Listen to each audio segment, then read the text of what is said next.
Thank A you. big round of applause for Dr. Rabia Nauman. Thank you, everyone. Thank you, everyone. And I'm just waiting for everyone to just settle down so I can start.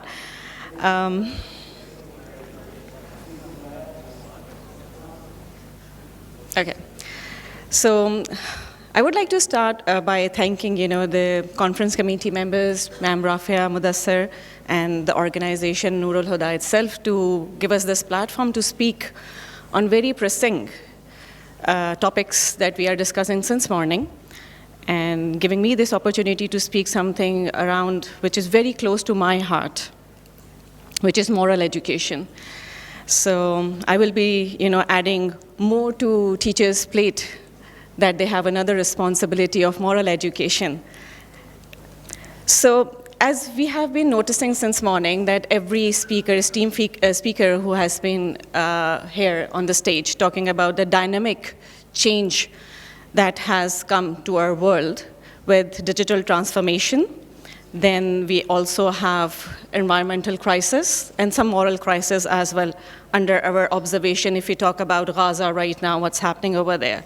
So we can see things going on around us, and these are the pressing issues that we want to now talk about in such platforms to raise awareness about this thing, and then also to look into what teachers can do and bring change through their classrooms.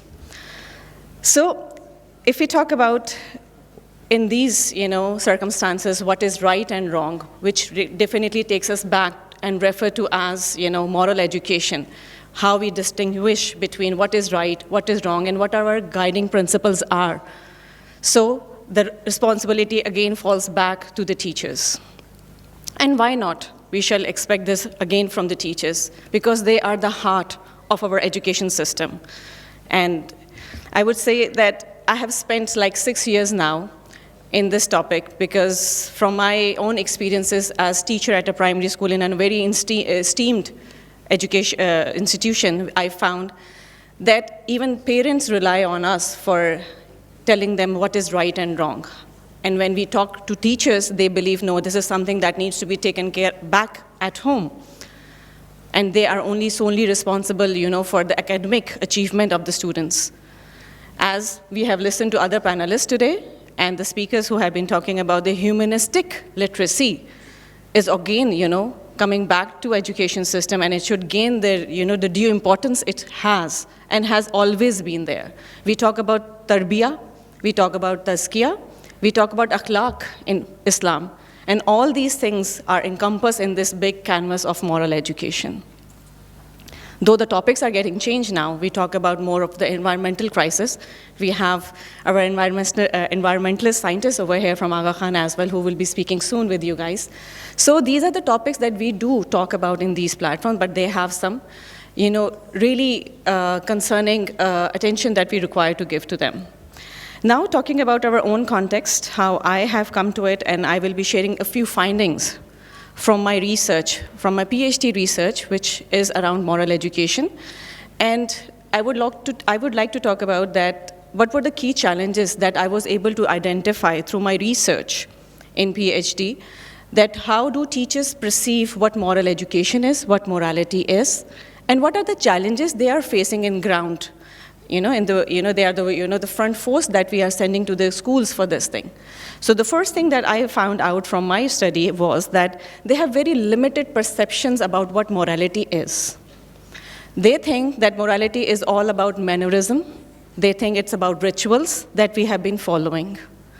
And they have very limited perspective even when we talk about Islam itself. They believe that it's only about, I can give you some quotations from teachers which I talk to them, and they talk about, बच्चे हमारी आंखों में आंख डाल के बात करते हैं, बच्चे तो बिल्कुल सब कुछ भूल गए हैं, बच्चे क्वेश्चन करते हैं, बच्चों को सही से बैठना नहीं आता, बच्चियां सर कवर नहीं करती हैं. This is what they believe about what moral values are. However, moral values has a very big canvas. It is to understand what is right and wrong in this stuff. The way the world is changing, they need to be very critical to their approach when they understand this thing. Then we also, I was also able to identify that teachers, when I talked to them, I had, the chance of, talking to teachers from 3 different sectors. That was public sector, private sector, and Dini Madrasa as well.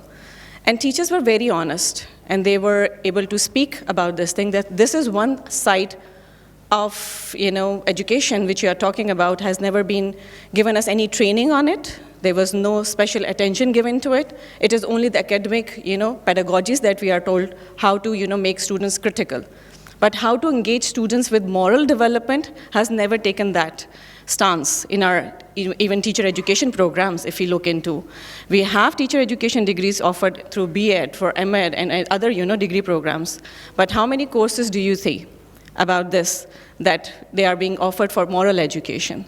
Then there is another way of looking at it. The people and the scholars believe that this is something ingrained in teaching, and we do not have to really put special emphasis on it. The teaching itself is moral activity. But if my question is that if it is so, that are we really then having generations which are very moral? Are we able to do that? That means there is still something gap there, and we need to fill that gap. Moving on, I would also like to highlight about the curriculum itself. We were talking about curriculum. We were talking about that how it needs to be inculcated in the classroom through teachers. A lot of things have been added on the teacher's plate. I really would like to empathize with them as well, because I'm also myself very much in contact with the teachers who are there on the ground, and they bring back to their, to us the challenges as well. So they also think that the curriculum has given us developmental levels for cognitive development. But what about the moral development stages? Have we ever encountered our curriculums and ensured that we have those developmental levels being highlighted for the teachers for their guidelines? That at what age level we really need to focus on the morals through, telling them this thing, how they have to differentiate between right and wrong. At what level do we really need to involve them in critical thinking? So all these things are still missing in our curriculum, which really need to be focused on. Adding content is one thing, but how to deliver that is another separate issue that we really need to focus on. With that, teachers lack those pedagogies, and if I tell you that since I have been involved in this topic for quite some time, there are different pedagogies that we can tell to the teachers about delivering what is right and wrong, helping students to understand this thing. So there are 2 sides of this thing, which the teachers can always think about, is teaching morally and teaching morality. They are 2 separate things. When we talk about teaching morally, we are talking about being role models. Are we being role models ourselves when we are in the classrooms? Because you cannot shout and tell them to stay quiet and be disciplined when you yourself are not. So role modeling is all about that, how you deliver yourself in the classroom, how empathetic you are, how compassionate you are, how punctual, how the values you are, taking into the classrooms. So role modeling is one separate thing, which we expect from the teachers without even saying. Then comes teaching morality, that how you deliver it. If somebody is not aware about it, what's right and wrong, how you can tell them, let them be critical thinkers. It's not only that you will prescribe them what is right and wrong. They need to decide what is right, because they will not be always in your classrooms. They will step out, they will see the world, they have to encounter the world which is outside waiting for them. So they need to have that critical thinking, deciding what is right and wrong. So how can we do that? We have different frameworks available in literature, and I can vouch that many of us may not know about that. And I can just name a few of those things, like there is a 6 E's model by Ryan, which says that 6 E's means there are 6 words that comes from E, and that is example. You have to set an example in the classroom. Ethos. You have to create an environment where the students thrive. And then we have explanation. You have to explain sometimes what is right and wrong as well. It's not that it's an outdated thing and we just have to get away from explanation. Then we have emotions. Definitely moral education has to do with SEL, social emotional learning. It cannot be, put a very separate issue. And then we have expectations of excellence and experience. In the Western world, we have community service hours attached to the curriculum. I am not sure that we have yet, been able to bring those kind of things in our curriculum to ensure teacher says कि हम क्या करें, कैसे करवाएं. So if it is going to come through the curriculum, they will be having an avenue that how we have to engage students in this kind of domains, how they have to serve the community, how they can go for plantation drives, how can they just go for beach cleaning. All this needs to become a very significant part of our curriculum to ensure how they can serve the community. So I believe that with this, I have taken those 15 minutes which were given to me for this talk. In conclusion, I would just say that the teachers are our moral agents. I have complete, belief in this thing. And because this is from inside, guys, the teachers have to bring this from inside. And once they have this notion that, yes, they are also responsible for this domain in the education, they will definitely come up with ideas in their classroom, no matter what subject they are teaching. It's not about whether they are teaching science, maths, English. It's whatever the subject, it's because how you present it, how you take it to their classroom, how you make them critical thinkers for future. So that's all from my side. Thank you so much for giving me this opportunity. Thank you. Thank you so much, Dr. Rabia Nauman, for sharing such inspiring perspective with us. Your words has given us much to reflect upon, and we continue our conversation on teacher leadership. Now, we would like to invite Rotarian Mr. Salim Dawood, Post-District Governor, Rotary Club of Karachi, and Ms. Azra Ali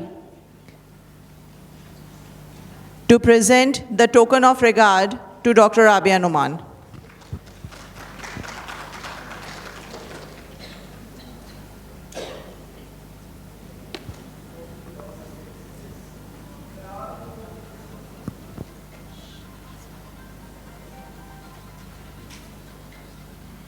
I would request Ms. Rafia Mudassir, please come on stage to present the token of regards to Dr. Rabia Nauman.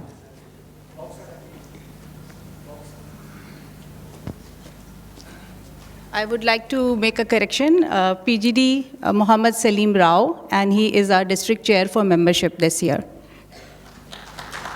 Extremely sorry, Mr. Salim Rao.